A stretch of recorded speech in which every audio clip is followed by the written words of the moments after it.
नमस्कार, CCN news channel में आपका स्वागत है। बागेश्वर के दिन भर की प्रमुख खबरों के साथ मैं रोहिणी जोशी। भारतीय जनता पार्टी की विजय संकल्प यात्रा बागेश्वर से शुरू हो गई है। प्रदेश के मुख्यमंत्री पुष्कर सिंह धामी तथा केंद्रीय मंत्री अनुराग ठाकुर ने रैली को हरी झंडी दिखाकर रवाना किया। भाजपा तथा भाजयुमो कार्यकर्ताओं ने नगर में जोरदार रैली निकालकर मुख्यमंत्री व केंद्रीय मंत्री का स्वागत किया। नुमाइश मैदान में जनसभा को संबोधित करते हुए उन्होंने कहा कि केंद्र व राज्य सरकार की उपलब्धियों के दम पर भाजपा 60 सीटों के साथ दोबारा सत्ता हासिल करने वाली है। भाजपा नेताओं ने दावा किया कि जनता ने इस बार भाजपा को दोबारा सत्ता सौंपने का मन बना लिया है। पेश है सीसीएन न्यूज की ये रिपोर्ट। देखिए, हम पहले भी बोलते आए हैं, अब की बार युवा सरकार 60 के पार, इस नारे को लेकर भारतीय जनता युवा मोर्चा पूरे प्रदेश के अंदर, और आप देख रहे होंगे जिस तरीके से आज की इस रैली में युवाओं का उत्साह था। लगभग 600 से ऊपर की बाइक रैली ने आज यह दिखा दिया इस बागनाथ की पवित्र भूमि पर कि हम लोगों ने एक नारा दे रखा है, अब की बार युवा सरकार 60 के पार। इस नारे को हम साकार करते हुए इस बार जो हमारे युवाओं के अंदर काफ़ी उत्साह इस रैली के अंतर्गत देखने को लगता है कि हम अपने विधानसभा के अंदर दोनों सीटों को हम भाजपा की झोली में तो डालेंगे, लेकिन पूरे प्रदेश भर के अंदर युवा मोर्चा ने जो अपना नारा दिया है कि अब की बार युवा सरकार 60 के पार, इसको हम साकार करेंगे।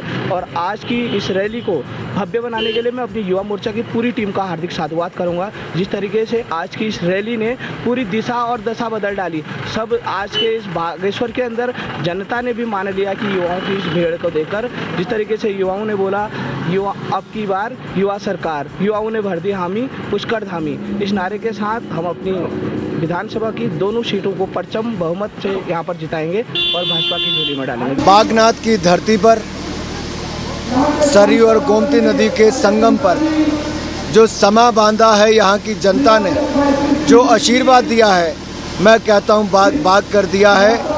इतना उत्साह, इतना जोश, यहाँ के बच्चों से लेकर महिलाओं तक, जवानों से लेकर नौजवानों तक, सब ने जो संकल्प लिया है कि फिर एक बार भाजपा सरकार, ये अपने आप में दिखाता है कि लोगों ने युवा नेता, यहाँ के युवा मुख्यमंत्री पुष्कर सिंह धामी जी को एक बार फिर अपना मुख्यमंत्री बनाने का और भारतीय जनता पार्टी की सरकार बनाने का निश्चय कर लिया है। मैं यही कहूँगा, उत्तराखंड की धरती तपोभूमि है, देवभूमि है, वीर भूमि है, और इस वीर भूमि के सपूतों ने देश के लिए अपना जीवन भी दिया है। तो यहाँ के देवी देवताओं ने अपना आशीर्वाद देकर देश को आगे बढ़ाने का काम भी किया है। उत्तराखंड का विकास 1 लाख करोड़ रुपए की परियोजनाओं के माध्यम से डबल इंजन की सरकार मोदी जी और धामी जी की सरकार से हो रहा है। हमारा प्रयास रहेगा कि अगले 5 वर्षों में फिर जब केंद्र में मोदी जी, प्रदेश में पुष्कर सिंह धामी जी की सरकार बनेगी, तो चहुमुखी विकास जो चल रहा है उसको 4 चांद और लगाने का काम करेंगे। हमने आज पूरे कल हमारी यात्रा हरिद्वार से गढ़वाल मंडल की प्रारंभ हुई है, जिसमें हमारी पार्टी के राष्ट्रीय अध्यक्ष आदरणीय जगत प्रकाश नड्डा जी ने उस यात्रा को वहाँ पर शुभारम्भ किया है। और आज इस यात्रा का शुभारम्भ यहाँ पर हमारे केंद्रीय मंत्री अनुराग ठाकुर जी की उपस्थिति में ये यात्रा यहाँ से प्रारंभ हो रही है। और विजय का संकल्प लेकर हम आम जनों का, सभी बड़े बुजुर्गों का, माताओं बहनों का, नौजवानों का, सभी का आशीर्वाद लेने के लिए संकल्प यात्रा निकाल रहे। और संकल्प यात्रा के माध्यम से जगह जगह जाकर पूरी 70 की 70 विधानसभाओं में ये यात्रा जाएगी। और पिछले 7 सालों में जो मोदी सरकार ने काम किए हैं, जो यहाँ की हमारी राज्य सरकार ने काम किए हैं, हमारी जो पार्टी के नीति कार्यक्रम हैं, उन सभी कार्यक्रमों को लेकर हम जनता के बीच में जाएंगे, उनका आशीर्वाद मांगेंगे। लेकिन भाजपा वाले तारीख नहीं बताएंगे। लेकिन आज नरेंद्र मोदी जी के नेतृत्व में तारीख नहीं, अयोध्या में भव्य राम मंदिर बनने के लिए आपके सामने तत्पर और तैयार है। आज हजारों करोड़ रुपए लगाकर आप देखेंगे राम मंदिर का निर्माण चल रहा है। अभी पिछले महीने मुख्यमंत्री जी वहां गए थे, पूरा देख कर आए हैं। और जब मैंने पूछा मुख्यमंत्री जी कैसा भव्य राम मंदिर निर्माण हो रहा है, आपने कहा दुनिया का सबसे बड़ा मंदिर बनना। हम वो राजनीतिक दल है जो वैचारिक रूप से जो कहते हैं वो करते हैं। कश्मीर से कहा था धारा 370 हटाएंगे, ये लोग मजाक करते थे, नहीं हटा पाएंगे। हटाई 370, किसने हटाई? मोदी जी ने हटाई। किसने हटाई? मोदी जी ने हटाई। तो भाइयों बहनों मित्रों, हम वैचारिक रूप से एक ऐसा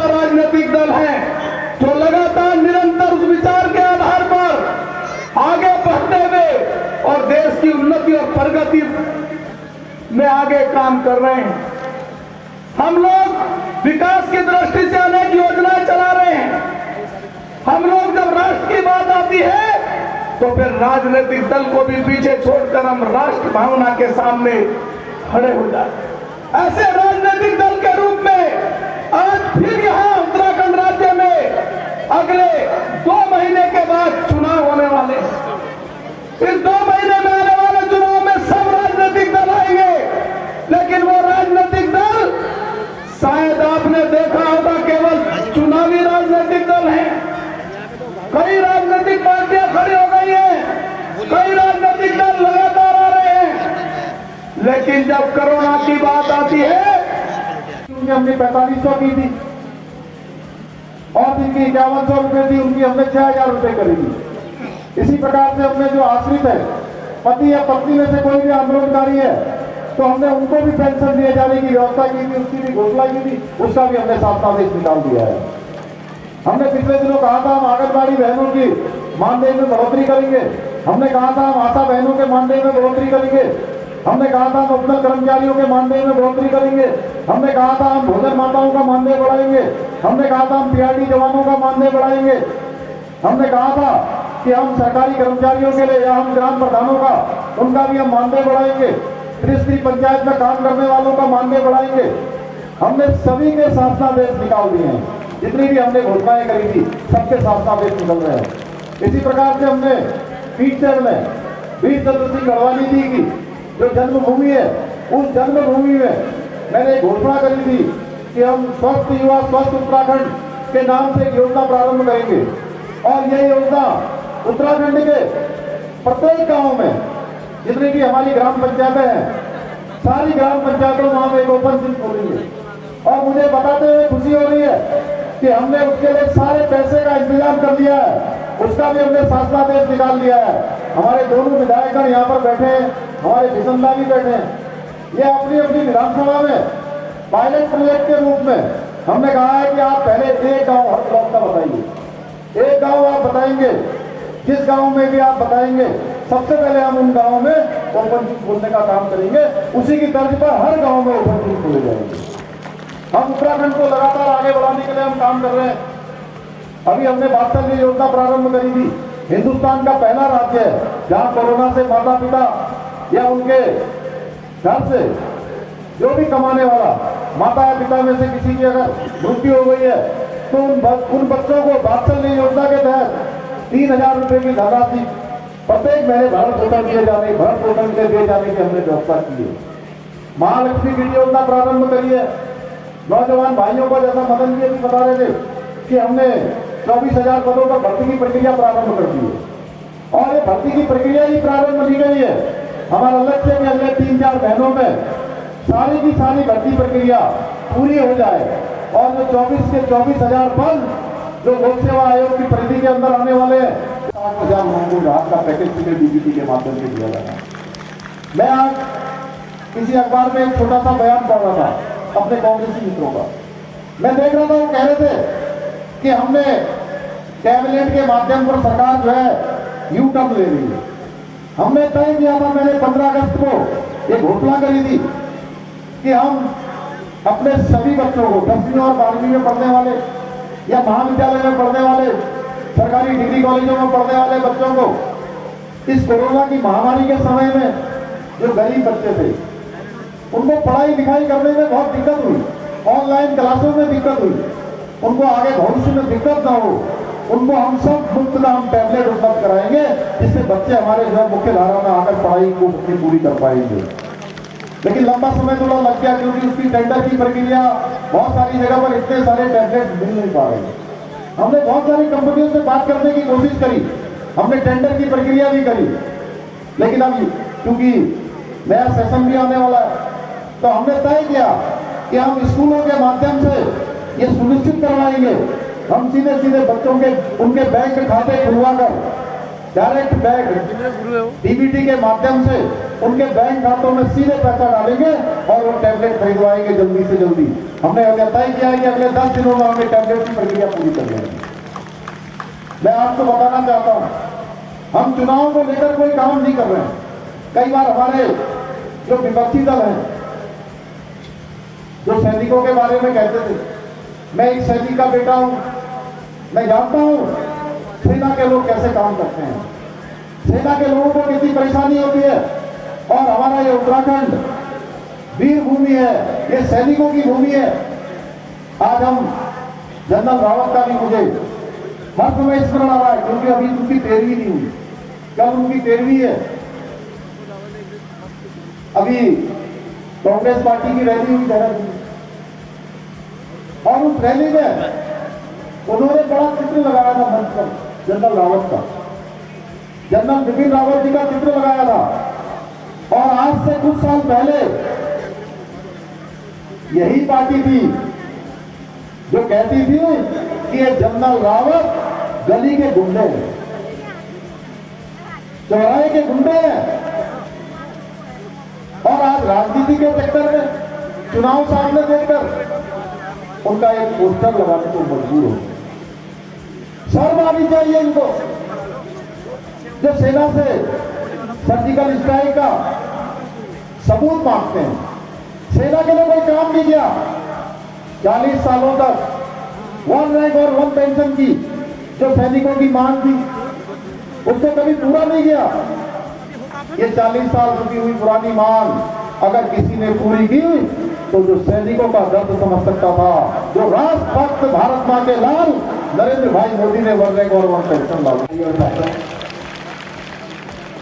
मैं अनुरोध करना चाहता हूं अपने बड़े भाई आदरणीय पुष्कर सिंह धामी जी, आप जब उत्तराखंड की जनता के आशीर्वाद के बाद एक बार फिर जब यहाँ के मुख्यमंत्री बनेंगे तो उत्तरायणी मेले में मुझे कभी आप निमंत्रण देना, मैं यहाँ पर आने का प्रयास करूंगा। मैं बहुत नाम सुना जब मैं युवा मोर्चा का राष्ट्रीय अध्यक्ष था सन 2010 से लेकर 2017 तक।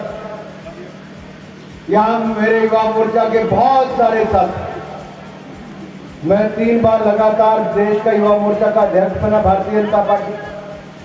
उसी समय यहाँ पर 3 अध्यक्ष प्रदेश में भी बने। सबने मुझे बार बार कहा कि आप आना, हम बागनाथ मंदिर चलेंगे, उत्तरायणी मेले में आपको आना है। लेकिन जब ईश्वर ने लिखा होता है कब आना है, तो आज अध्यक्ष जी का और मुख्यमंत्री जी का आदेश हुआ तो आपके चरणों में मैं शीश झुकाने, आपका आशीर्वाद लेने यहाँ पर आ गया मेरे भाइयों का। लेकिन एक निवेदन मैं आपसे करना चाहता हूं। अभी एक वरिष्ठ हमारे नेता ने यहाँ पर अपनी जेब में से एक फोटो निकाली, इसी मैदान की फोटो थी। अटल जी पैदल चलकर आ रहे थे और ये पूरी भीड़ के साथ मैदान भरा हुआ था। अटल बिहारी वाजपेयी वो नेता है, जब वो देश के प्रधानमंत्री थे, उत्तराखंड वालों की मांग को पूरा करने का किसी ने काम किया तो श्रद्धेय अटल बिहारी वाजपेयी जी ने किया था। मांग तो लंबे समय से थी, लेकिन उत्तराखंड राज्य किसी ने बनाया तो भारतीय जनता पार्टी ने श्रद्धेय अटल बिहारी वाजपेयी जी ने बनाने का काम किया। आंदोलन तो हुए उससे पहले, लेकिन भाई और बहनों कांग्रेस वालों से पूछो, अटल जी ने तो एक साथ उत्तराखंड, झारखंड, छत्तीसगढ़ 3 राज्य बनाने का काम किया था। कहीं पर कोई मारपीट नहीं हुई, शांति के साथ संसद में भी बिल पास हुए। लेकिन जब मैं तो 4थी बार का सांसद हूं हमीरपुर हिमाचल प्रदेश, जब कांग्रेस की सरकार थी तब इन्होंने तेलंगाना राज्य बनाना था। इनके अपने कांग्रेस के सांसद ही विरोध करते थे, उनको मार्चर उठाकर सदन से बाहर फेंक देते थे। कांग्रेस के सांसद मिर्ची पाउडर लेकर आते थे ताकि सांसदों की आंखों में फेंकने का काम करते थे। ये कैसी कांग्रेस की सरकार थी जो राज्य तो बनाना चाहती थी लेकिन बना नहीं पाती थी। रात के 12 बजे उन्होंने बेड़ा गर्क करने का काम किया था। मैं अंतर बताना चाहता हूं, एक तरफ हमने 3 राज्य बनाए जिनमें से एक उत्तराखंड था। अगर अटल बिहारी वाजपेयी जी ने बनाने का काम किया तो नरेंद्र मोदी जी ने चारों दिशाओं में विकास करने का काम किया है मेरे भाई और बहनों, चारों दिशाओं में।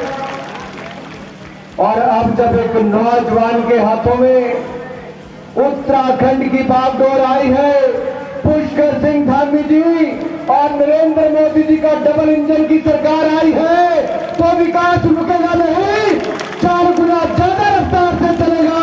चलेगा कि नहीं चलेगा? तो बोले भारत माता की। आपने कहा विकास चलेगा, विकास ऐसा चलता मेरे भाई और बहनों के पिछले 5 वर्षों में 1 लाख करोड़ रुपए की परियोजनाएं अगर विकास की किसी राज्य में चल रही है तो उस राज्य का नाम है उत्तराखंड। उत्तराखंड उत्तराखंड में चल रही मेरे भाई और बहन। सड़कों की बात हो, रेलवे लाइन की बात हो, 4 लेन हाईवे की बात हो, मंदिर से जोड़ने की बात हो, स्कूल से जोड़ने की बात हो, अस्पताल से जोड़ने की बात हो, अगर ये कहीं पर हो रहा है तो हमारे पहाड़ी राज्य उत्तराखंड में। भारतीय जनता पार्टी की विजय संकल्प यात्रा बागनाथ धाम के बागेश्वर से शुरू हो गई है, जो कि प्रदेश के 29 विधानसभा क्षेत्रों में जाएगी। भाजपा की इस विजय संकल्प यात्रा को प्रदेश के मुख्यमंत्री पुष्कर सिंह धामी तथा केंद्रीय मंत्री अनुराग ठाकुर ने हरी झंडी दिखाकर रवाना किया। इस पूरी सभा के दौरान एक खास बात देखने को मिली। इस पूरी सभा में, इस पूरी चर्चा के दौरान भाषणबाजी में उन्होंने नरेंद्र मोदी को केंद्र में रखने की कोशिश की है, जिससे साफ है कि भारतीय जनता पार्टी इस पूरे चुनाव को नरेंद्र मोदी बनाम कांग्रेस बनाने के पूरे मूड में लगती है। CCN न्यूज़ के लिए मनोज कुमार के साथ मैं सुरेश पांडे।